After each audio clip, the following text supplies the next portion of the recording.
Биз азыр карасаңар каякта турабыз. Биз чесноктордун жанында, сарымсактын жанында жүрөбүз да.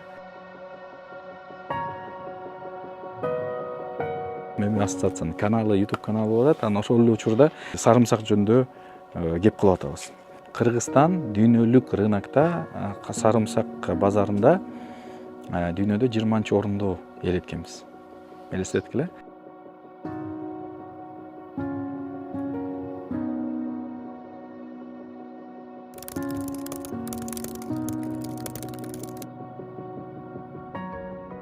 Айыл чарбанын анан жалпы ар бир өсүмдүктү өстүрүп атканда өзүнүн өстүрүү технологиялары бар да.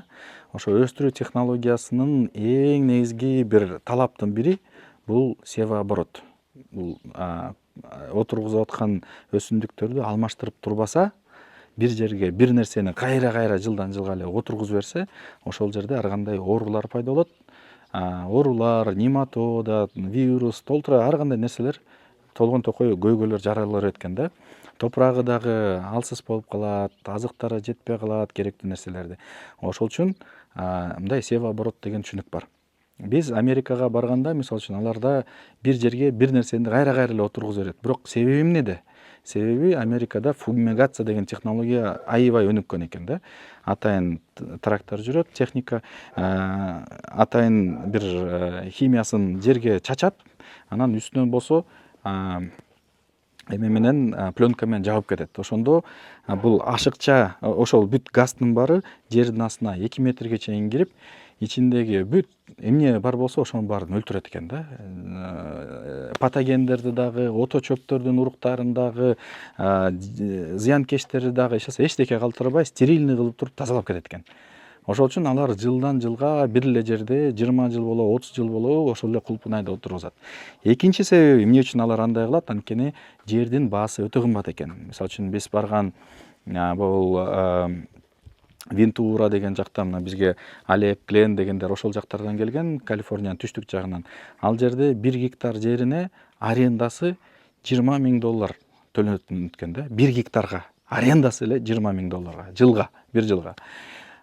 Бизде Кыргызстанда Кудайга шүгүр андай маселе жок. Жер кенен деп айтсам болот да. Ошол үчүн бизде ушул башкачараак ыкмага өтүп, бирок ошол эле учурда агротехнологиянын талаптарын биз аткарышыбыз керек. Агротехнология деген бул кандай болуп калат? Мисалы үчүн кулпунайды биз 1 жыл, 2 жыл иштетип, отургуздук. Мүмкүн максимум 2 жыл иштетебиз. Андан кийин аны эс алдырышыбыз керек. Болду, эмелерин, көчөттөрүн алып жок кылышыбыз керек.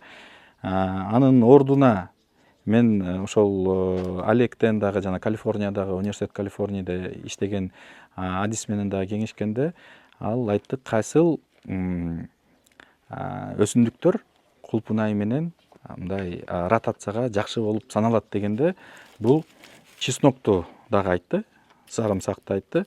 Сарымсак же пияз, мисалы үчүн, отургузсак болот экен. Андан кийин брокколи. Брокколини деген билесиңер, мына капустага окшогон нерсе. Анан брокколини терип алгандан кийин жана жашыл жактары болот го, жалбырактар. Ошол жалбырактарын фреза менен майдалап туруп, анан жерге берип салыш керек экен да. Ошол брокколиде биофумиганттар бар экен. Бул кулпунайдын ооруларын жок кыла турган, тазалай турган атайын ферменттер, биоферменттер бар экен. Ошол топуракты дарылап кетет экен да. Андан кийин кайра кулпунайды отургузса болот. Бирок ошондо дагы мен ойлоп атам, мына кулпунай, анан чеснок ортолорунда сидираттарды отургузуп, сидираттарды да кайра отургузуп туруп, жер менен кайра чабып, органикалык заттарын көбөйтүп, топуракты байытып, структурасын жумшартып койсо, анан кийин мисалы үчүн кайра брокколини отургузуп туруп, анан кулпунайга алып келсек, менин оюмча бул өтө туруктуу мындай айыл чарба болуп саналып калат да.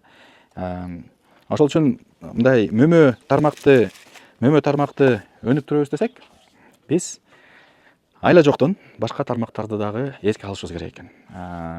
Анткени жалаң гана ушу мөмөнү отургуза бергенибиз менен, эгерде биз узак мөөнөттө муну иштетебиз десек, анда сөзсүз түрдө себооборотту эске алышыбыз керек. Анан бизде билесиңер, баягы агропарк деген концепциябыз бар эле. Ал жерде минимум 50 гектар деген жерди эске алып атабыз. Ошол жерди дагы биз бөлүштүргөндө, менин оюмча, биз мындай комбинацияларды кылабыз. Мисалы үчүн 20 гектарына кулпунай, калгандарына болсо алмаштырып, Анан биринчи жылда, например, 10 гектар, экинчи жылда 10 гектар клубника отургузулат, калгандарда башка культуралар отургузулат. Анан бири-бирин мындай алмаштырып турабыз. Биякта отургузулду, жок болгондон кийин сарымсак отургузулду, башка жактарында мурун кулпунай өспөгөн жактарда кулпунайды отургузсак болот. Анан сарымсак бүтүп туруп брокколи, биякта дагы эле кулпунай өсүп атат.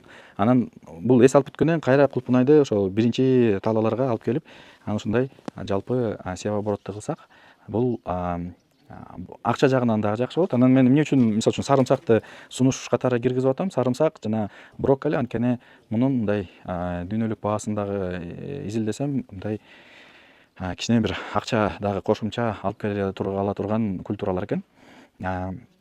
Анткени эми андан тышкары деле ар кандай ошол эле арпа болобу, буудай болобу отургузсак деле болот, же жүгөрү отургузсак болот. Бирок эми андан анчалык көп акча түшпөй калышы мүмкүн да. Бирок кулпунай, сарымсак, брокколи бул бири-биринин артынан кетип, бирок ошол эле учурда акча алып келе турган культуралар болуп саналат. Анан ошонун максатында ушул Калифорнияда эң чоң, Америка боюнча эң чоң импортер Калифорнияда жайгашкан экен да. Ошонун ээси менен дагы биз таанышып, сүйлөшүп, азыр ушул Кыргызстанга чакырдык. Кыргызстанга келип, мүмкүн алар карайт, изилдейт биринчи биздин бааларыбыз кандай экен, сапаты кандай экен, ошолордун барып байкап, эгерде биздин талаптарыбызга, алардын талаптарына жооп бере ала тургандай болсок, анда Кудай буйрса биз дагы ошо Американ рыногуна сарымсакты ташыганга мүмкүнчүлүгүбүз ачылат. Эми аны биз көрөбүз, буйрса аябай ишенип атабыз, ушул жол ачылып кетсе экен деп. Анын геосаясий кандай азыр себептери бар болуп калды.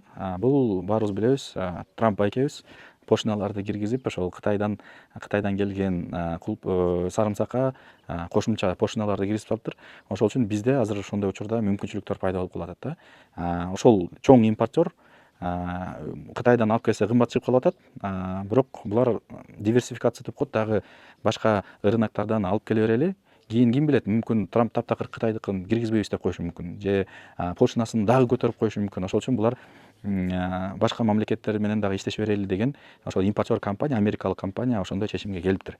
Анан мен алардан дагы сурадым, силер анан ким билет, ошол пошиналар бүтүп калса, азыркындай мындай саясат бүтүп калса, анан силер бизге монтип келип, баарын биякта бир жолго салып алгандан кийин анан тияктан эле кайра Кытайдан эле нормально болуп калды десек, кетип каласыңарбы десек, жок, биз аябай чоң компания экен. Ошол үчүн айтат, биз ушул ситуациядан кийин түшүндүк, сөзсүз түрдө диверсификация кылышыбыз керек экен дейт. Анткени ага чейин жалаң эле Кытайдан ташыйт экен. Эми башка мамлекеттерден дагы базаларды түзөбүз деген эмеге ойго келиштир. Дүйнөлүк рынокто анализ кылып көрсөк, мени кубандырган, бир четинен аянан таң калтырган бул Кыргызстан дүйнөлүк рынокто сарымсак базарында дүйнөдө 20-чы орунду ээлейт.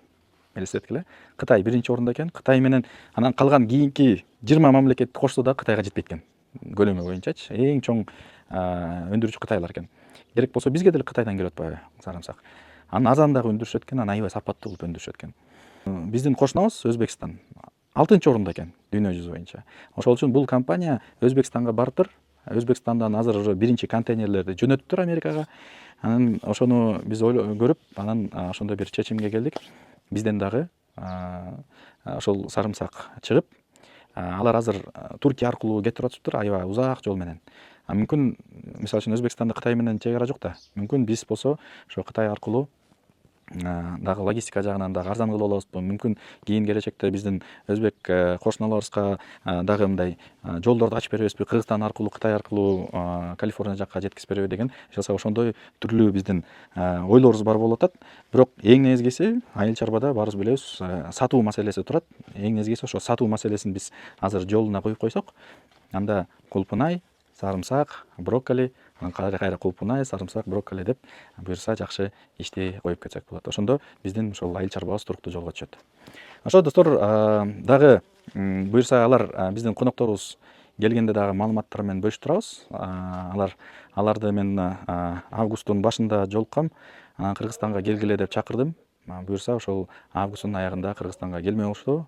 Мен чакыруум менен алар менен келип, биякта инвестициялык потенциалды дагы, анан соода потенциалды алар изилдеп туруп чечимди чыгарышат. Анан жаңылыктар менен биздин ошо ассоциациянын YouTube каналдары аркылуу бөлүшүп турабыз.